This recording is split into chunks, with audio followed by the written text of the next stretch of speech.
আজি আমি যাব ওলাইছোঁ বানপানী পীড়িত মানুহসকলক সহায় কৰিবলৈ। আমাৰ দিনটো বৰ দিন হৈছে আজি, আৰু আজি আমি কাপোৰ কিনি ওলাইছোঁ। মিণ্টু ক'ত যাওঁ আজি? কুমুঠা। কিবা ক'বা? কাপোৰ দিবলৈ গৈ আছোঁ। ধন্যবাদ পল্লৱ, আমাক কাপোৰখিনিত সহায় কৰাৰ বাবে। আৰু এতিয়া কাপোৰ এটা দিছে দেই, পল্লৱে দিছে কিন্তু দেই, মানে পল্লৱে মানে বহুতখিনি দিছে। ধন্যবাদ পল্লৱ। কিবা ক'বা? তোমালোকে কিবা ক'বা? যিমান পাৰোঁ ৰাইজক সহায় কৰিবলৈ গৈ আছোঁ আৰু আজি হ'লেও আজি 6-7 দিনৰ পৰা লাগি আছোঁ আমি।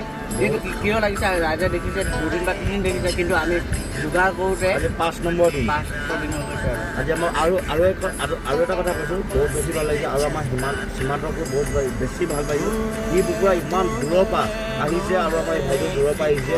আজি আপোনালোকৰ বাবে ইহঁতো ঘূৰি আছে। গতিকে সকলোকে আমাকো আশীৰ্বাদ কৰিব, যাতে আমি আৰু যিসকলে খাবলৈ আলোচনা নাই বা কিবা কৰিবলৈ পোৱা নাই, সিহঁতক আমি আৰু অলপ সহায় কৰিব পাৰোঁ, হয়নে নহয়? আৰু আপোনালোকৰ সহায় লাগিব। তাকে আপোনালোকে সহায় কৰিলেহে আমি সহায় কৰিব পাৰিম। মানুহে মানুহৰ বাবে, মানুহে মানুহৰ বাবে। আজি আমি পাৰ্চনেল গাড়ী লৈ পিনে ওলাইছোঁ। মানে আজি বিশেষ বস্তু নাই, অকল কাপোৰহে আছে। কাপোৰ আছে কাৰণে আমি মানে পাৰ্চনেল গাড়ী লৈ পেলাই ওলাইছোঁ।